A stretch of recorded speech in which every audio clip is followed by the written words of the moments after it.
Eric Deck with the Athens Messenger. Shereef, for you, how do you kind of deal with the emotions of trying to remember this as a night you want to celebrate, but also with what happened? Just what are the emotions? Yeah, it was definitely tough.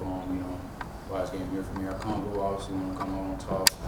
But we didn't do it. It's just tough. But we still got more basketball left with Toledo and obviously the MAC tournament. So we're not gonna hang our heads too low. But yeah, it's definitely tough, and kind of just want to shake it off right now and bounce back. Look forward to Friday. I was going to kind of ask about that. What is the message in the locker room as a team to kind of just get over this? Because you do have much more important things coming up. Yeah, we can't let this affect Friday. We got to come in tomorrow locked in, see what we did wrong, look at the film, and just learn and grow from it. We're still in a good spot. Got a tough Friday game, and then, like I said, we got MAC tournament, which we believe we can win. So, just focusing on that, moving on to the next one and not dwelling on this one. Bobby Keegan with the Post. This could be for either of you, but just without looking at the film, what's something that you guys just think you should have done better tonight to win this one? Defensively, we had too many errors. It wasn't like Terry and Nelson that really beat us. It was the role guys. So, I forget Henry. He had a good ass game against us, but we really just kind of got out tough, I guess. And we didn't really hit shots when we were open, but that happens.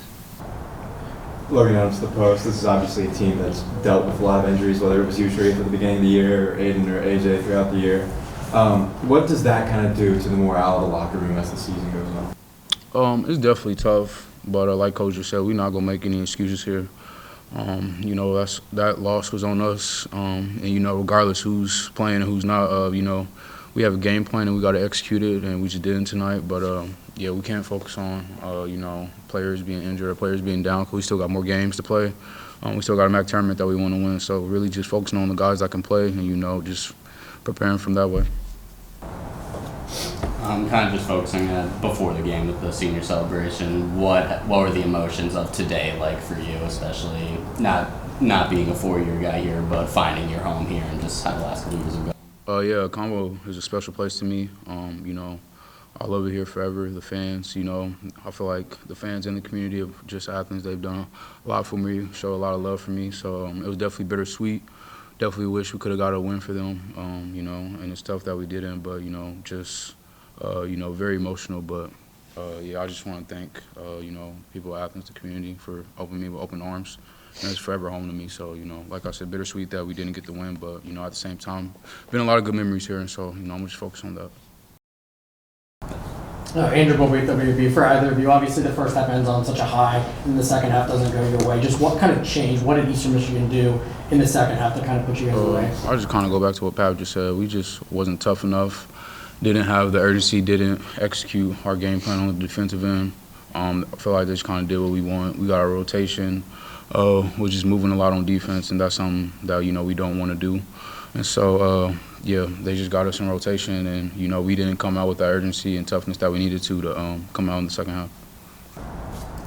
Jariah Sethner, WUB, first and foremost, thank you guys so much for your time. We wanted to go back to how you guys ended that first half.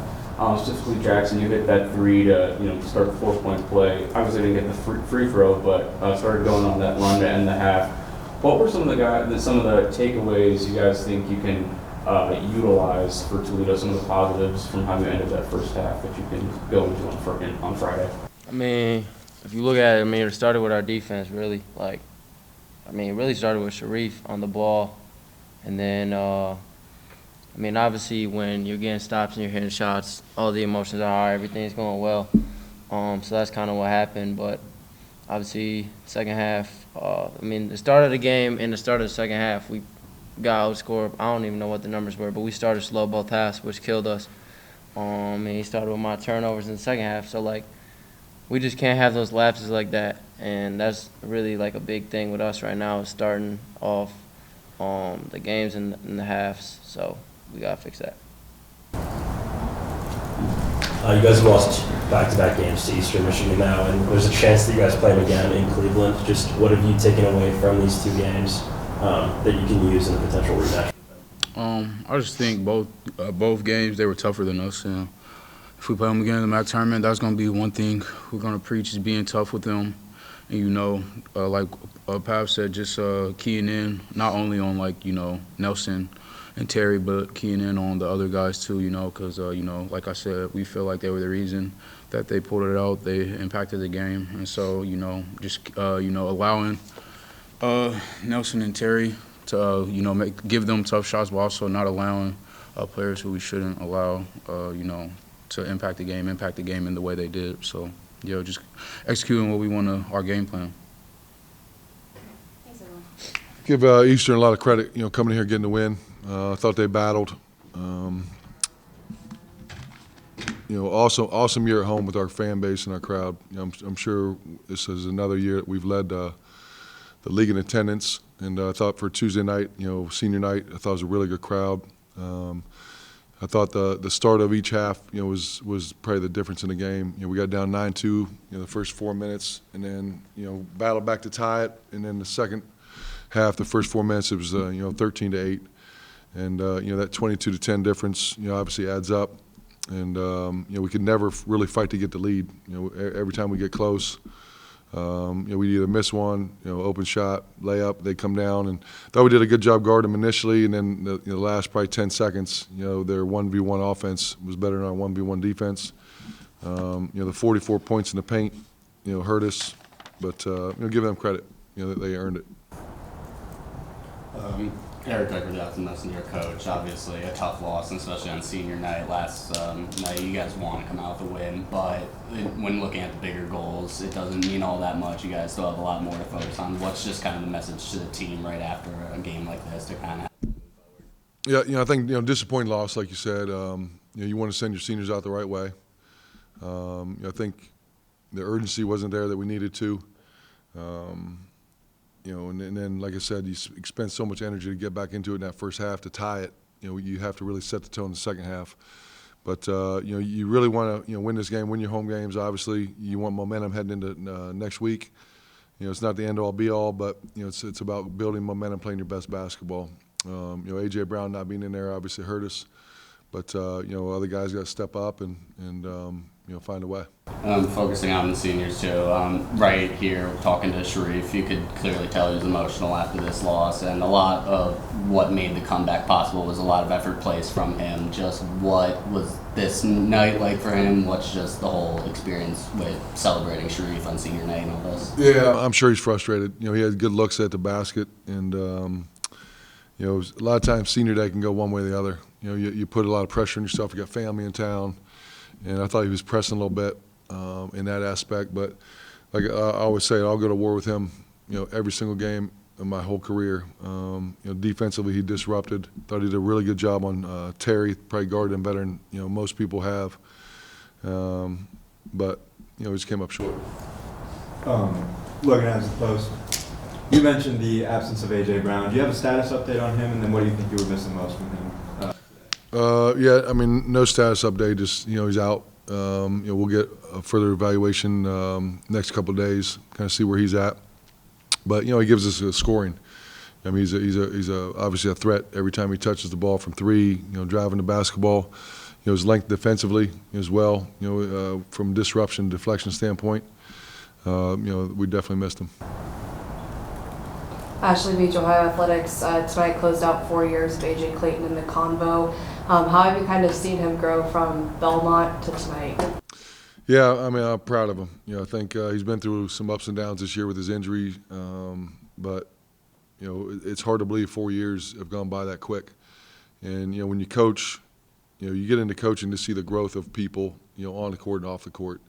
And it's been a fun process to watch, him grow, through the ups and downs.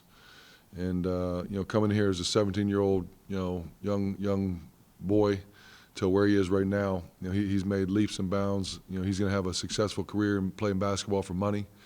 We want to hopefully send those guys out the right way up in Cleveland. Bobby Keene of the Post. Eastern Michigan has beat you guys twice now, and there's a chance that you guys play them again in Cleveland. Just what have you learned from these first two matchups about their team, and how can you use that potentially ever?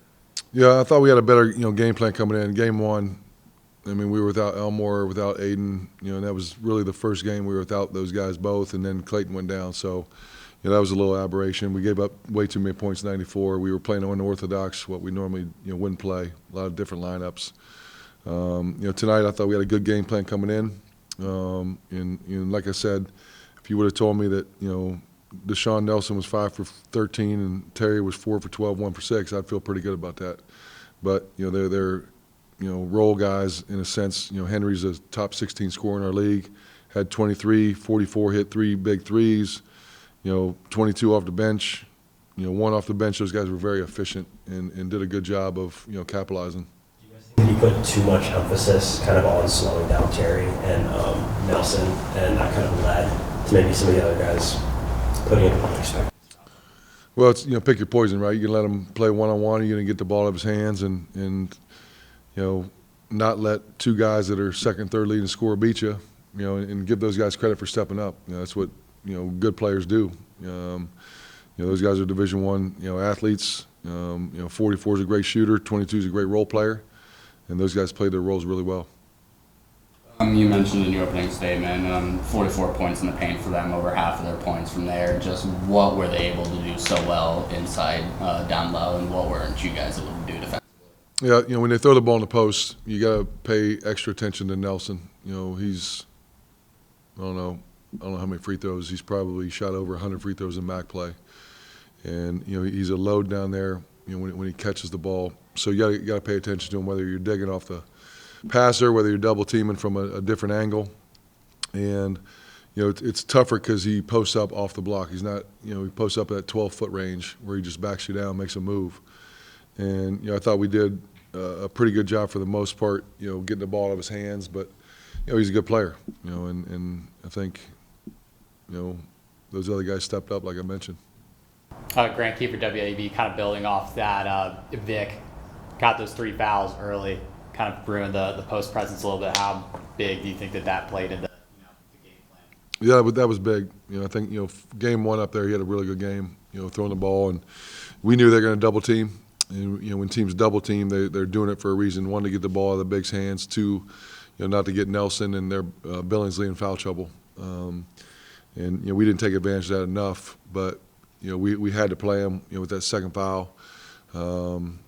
Picked up a cheap, silly one. Where when you're in that situation, you can't afford to reach in like that and pick that third one up. But that definitely hurt us.